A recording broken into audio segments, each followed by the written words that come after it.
Oi, olha eu aqui mais uma vez. Se você ainda não me conhece, eu sou a Giovana, dona deste canal e dessas redes sociais. Então já se inscreve aqui que temos vídeo todas as quartas, meio-dia e meia, e me segue lá nas redes que eu apareço com mais frequência. Se gostar do vídeo, não esquece de deixar um like, um comentário e compartilhar com seus amigos. No último vídeo eu falei das possíveis dificuldades que poderiam acontecer depois do fim do isolamento social, né, quando as pessoas voltassem a se falar, porque poderiam acontecer diversos tipos de problemas na comunicação, porque a gente está muito tempo em casa se comunicando apenas pela internet e afins. Mas se tem uma coisa que eu ouço há muito tempo é que eu tenho a capacidade de falar sobre qualquer coisa em qualquer momento, independente se eu sei daquele assunto ou não, se eu tô num lugar comum pra mim, né, confortável pra mim ou não, e afins. E aí, me apresentaram ao termo gambiarra comunicativa e me disseram que se encaixava perfeitamente comigo. Porque basicamente consiste nisso, em você ter a capacidade de falar qualquer coisa para qualquer pessoa, em qualquer momento, e dar ali o seu jeitinho de encaixar de uma forma que pareça que você sabe o que tá falando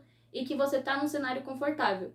O que de certa forma é verdade, mas nem sempre foi assim. Quando eu era mais nova, em alguns períodos determinados durante a minha vida, eu meio que tive problemas sim de interação, fui muito tímida e não gostava de conversar com as pessoas, principalmente se eu não conhecesse elas. Então eu tinha inclusive o costume de me esconder atrás da minha mãe quando a gente encontrava pessoas que eu não conhecia, sabe? Que não eram meus amigos ou que não eram meus parentes, que eram amigos dos meus pais ou qualquer coisa desse tipo. Eu me escondia atrás da minha mãe para não ter nem que falar oi pra pessoa. Então, se eu que era essa menina virei uma pessoa comunicativa, sim, eu digo pra vocês que é possível. Bom, comunicativa barra falante, algumas pessoas definem de formas diferentes. E os dois pra mim tá tudo bem. E aí, ao longo dos últimos 5, 6 anos, que foi quando eu realmente passei a explorar mais essa capacidade de comunicação e de chegar nas pessoas, fazer amizade, falar em público e afins, as pessoas passaram a me perguntar como fazer isso, né? Pedir dicas de tipo, ai, como é que eu começo a conversar com alguém? Como é que eu posso melhorar a minha apresentação de trabalho? Ah, como é que eu faço para fazer uma apresentação em público com mais facilidade? Eu tenho muito nervoso quando eu vou fazer esse tipo de coisa. Então, basicamente, eu vim responder isso para várias pessoas com um vídeo. Ok, a coisa que eu sempre gosto de começar perguntando, né, falando para a pessoa, é a que nível isso é importante para você. Porque a primeira coisa que é importante você perceber é se você está fazendo isso por você ou por outras pessoas, porque existe alguém fazendo uma pressão para você ser mais falante, ou se existe um cenário, né, que te force a ser assim, ou se isso é uma vontade sua, né, que você quer ser mais comunicativo e tal. Apesar de eu sempre defender que você melhorar a sua comunicação, né, você aprender a falar com mais pessoas, a interagir melhor, pode te ajudar em diversos cenários, tanto de trabalho quanto de estudos. Agora vamos começar trabalhando com o autoconhecimento. Sim, além de importante para várias outras coisas na sua vida, autoconhecimento vai te ajudar muito, né, no âmbito da comunicação. Isso porque você se conhecer ajuda você a perceber os pontos que precisam ser melhorados na sua comunicação. Então, se você tem dificuldade em conversar com outras pessoas, se você tem dificuldade de puxar assunto, se você tem dificuldade de manter uma conversa,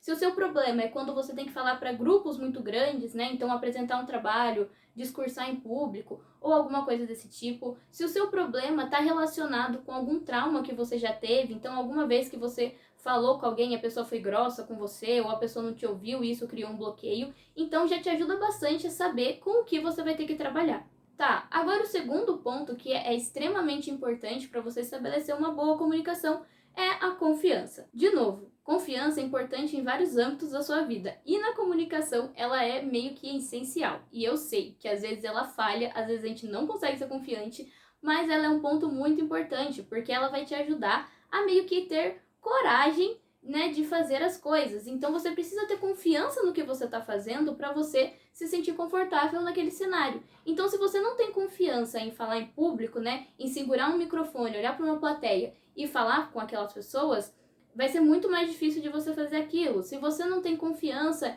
em conversar com as pessoas, né, se você sempre pensa que as pessoas são melhores do que você, que elas sabem mais do que você, que elas não querem te ouvir, coisas desse tipo, vai ser muito mais difícil você chegar em alguém, né? Você puxar um assunto, você manter uma conversa, né? Então, você precisa ter confiança no que você sabe, nas suas habilidades, em que as pessoas vão querer te ouvir, em que você merece estar naquele espaço que você tá. Meio que quando você se sente menos confiante, é mais comum você sentir mais intimidado, né? Sentir que as outras pessoas podem se impor sobre você em um ambiente onde era para ser confortável que você fale, se torna um ambiente também desconfortável. Agora, o terceiro ponto, que é uma coisa que vai te ajudar muito na comunicação, que inclusive foi uma das coisas que meio que mais se diferenciou ao longo da minha vida, né, o melhorar esse ponto, é você ter repertório. É importante que você saiba uma variedade de assuntos para que você consiga manter uma conversa ou que você consiga fazer um discurso, né, planejar ali um trabalho, alguma coisa, uma apresentação. Isso é importante. Você não precisa saber tudo sobre tudo, mas é importante que você saiba pelo menos um pouquinho sobre algumas coisas que podem te ajudar ali a estabelecer uma boa comunicação. Então, meio que estar antenado no que está acontecendo no mundo, né, o que está acontecendo na internet, saber que séries, que filmes que estão sendo lançados, que programas que estão passando na televisão. Então, no cenário atual, por exemplo, você saber um pouco sobre Big Brother, né? Como eu já disse, eu não assisto o programa, mas eu acompanho pela internet, então se alguém começa a falar disso, eu sei falar um pouco, né? Eu sei o que está acontecendo. Saber de cenário de livros também, né? Que hoje em dia é uma coisa que faz bastante sucesso. Só que assim, não se prenda a isso, sabe? Não sinta necessidade de estar constantemente recebendo informação, pesquisando tudo, porque não é assim também, tá? É você saber trabalhar com aquilo que você tem. É você se abrir a aprender coisas novas, mas também não ficar constantemente pensando nisso. Então é você saber um pouquinho de cada coisa ali, uma coisa que você viu no Instagram, que você viu no Facebook, que chegou até você naturalmente, e saber bastante daquilo que você gosta, né? Porque se você gosta, não tem por que você não estudar um pouco mais sobre aquilo, saber um pouco mais sobre aquilo. Pode ser filme, série, pode ser matéria, pode ser qualquer coisa, entendeu? Que futuramente você consiga trabalhar como um assunto, que você consiga transformar numa palestra, que você consiga transformar num trabalho e assim por diante. Isso é importante para o nosso quarto tópico, que é aprenda a virar as conversas ao seu favor. Então, muitas vezes a gente vai entrar num cenário, a gente vai entrar numa roda de conversa, a gente vai entrar num ambiente aonde o assunto que está acontecendo não é a nossa zona de conforto, não é o que a gente mais sabe, não é o que a gente consegue falar muito sobre.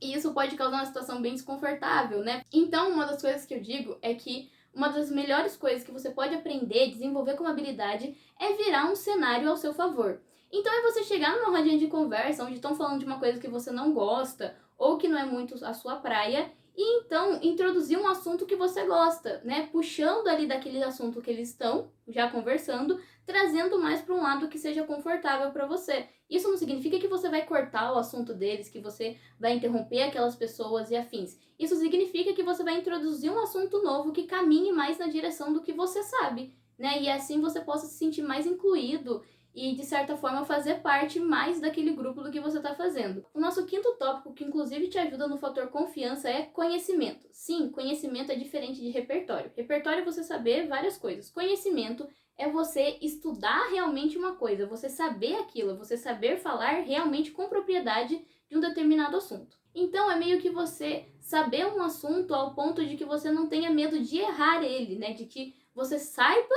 que você tem conhecimento sobre ele, de que você tem domínio sobre aquilo e que isso é uma zona de conforto para você. Mas mais importante do que você ter conhecimento é você ter consciência de que você tem conhecimento, porque não basta você estudar muito sobre um assunto, você saber tudo sobre ele e toda vez que alguém te pergunta se você sabe, você fala: "Ah, eu acho que eu sei". Ou que você tem que fazer uma apresentação sobre, você fica sem confiança, né? Você fica tipo, será que eu realmente sei aquilo? Se você sabe uma coisa, acredite que você sabe aquilo, você estudou aquilo, você merece dizer que você sabe aquilo. É um fator muito importante também, principalmente para apresentações de trabalho, palestras, discursos e coisas nesse sentido. Porque é você sentir que você merece estar naquele lugar. Se você tá naquela posição, né, de quem tá apresentando, de quem tá falando, é porque você merece estar ali. Então, mais eficiente do que você ficar imaginando que a plateia inteira tá sem roupa, ou de que você não tá falando pra ninguém, né, que não tem ninguém ali na plateia, é você se autoconhecer e ter confiança no que você tá fazendo e estudar o suficiente para se sentir confortável naquela situação. Uma dica que eu posso dar nesse sentido de falar em público, que te ajuda, né, pode te ajudar e que inclusive me ajudou, é você encontrar um ponto de confiança entre as pessoas que você está falando. Então, se você está ali fazendo uma palestra e a sua mãe, né, tem um amigo seu, um professor, alguém que você sinta uma figura de confiança, de cuidado, faz a palestra olhando para aquela pessoa, sabe? Não fica olhando fixamente o tempo todo, porque senão fica estranho. Mas quando você começar a se sentir ansioso, começar a se sentir desconfortável, olha para aquela pessoa, sente ali aquele laço de confiança, né, aquela ligação, e volta para sua palestra normal. Isso pode ajudar bastante. Agora, o nosso sexto tópico, porém um dos mais importantes também, é não tenha medo de errar. Eu sei, a gente fica nervoso, a gente realmente tem medo de falar uma coisa errada, de falar algo que as pessoas não vão gostar, de falar algo que as pessoas discordem ou qualquer coisa nesse sentido, mas é normal errar, tá? Todo mundo erra, todo mundo pode errar, é uma coisa natural que vai acontecer. Então, se é uma coisa que vai acontecer, por que se privar de uma conversa, se privar de uma oportunidade por causa disso, entendeu? Tudo que eu falei antes te ajuda a não errar, né? É uma forma de você trabalhar o melhor possível para que os erros não aconteçam ou que eles aconteçam de uma forma mais leve, né? Enfim, mas pode acontecer de você esquecer de alguma coisa, de você acabar falando algo errado, né? Literalmente em pronúncia e afins.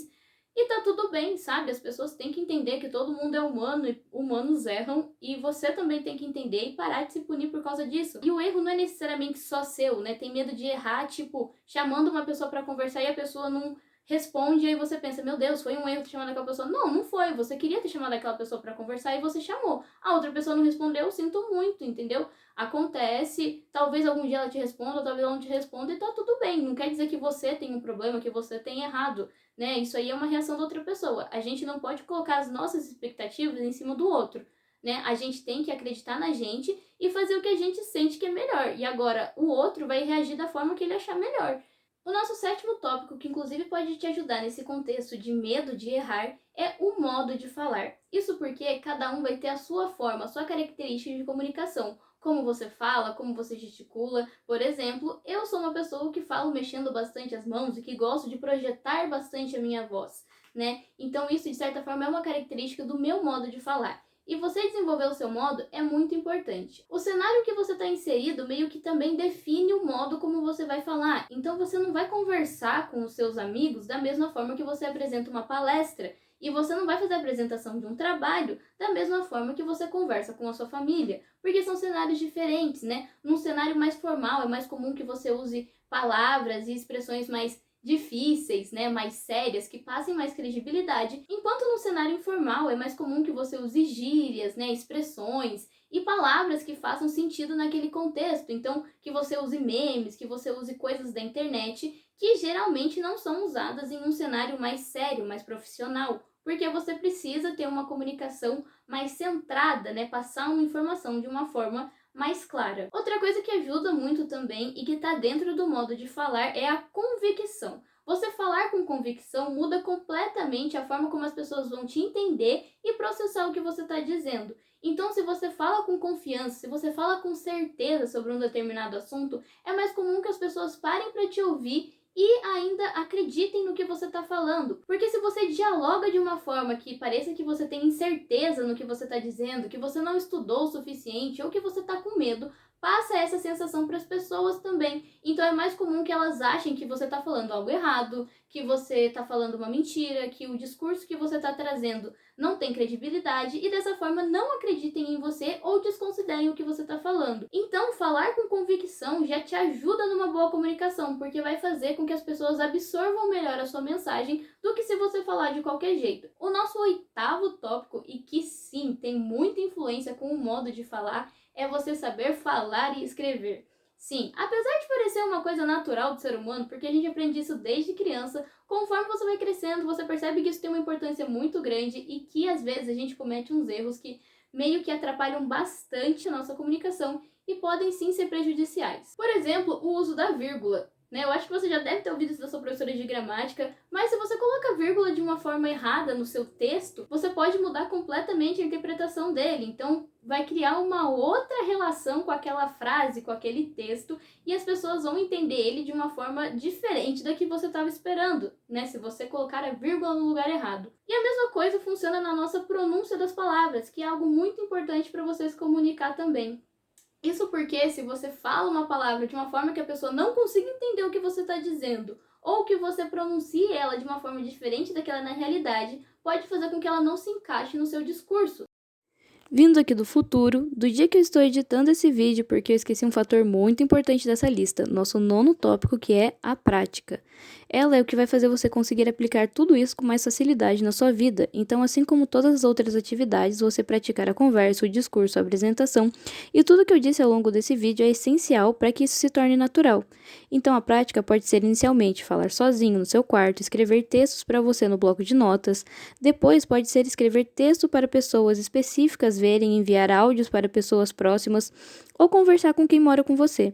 E depois passar a escrever coisas que ficarão públicas, por exemplo, nas suas redes sociais ou em grupos de conversa e realizar chamadas de vídeo ou gravar vídeos que serão postados em stories ou algo mais permanente, como o YouTube. Você vai praticando e abrindo o campo de alcance com o tempo, porque isso envolve exposição. E a prática, no final das contas, é o que vai fazer você realmente conseguir, né, fazer essas coisas no seu dia a dia.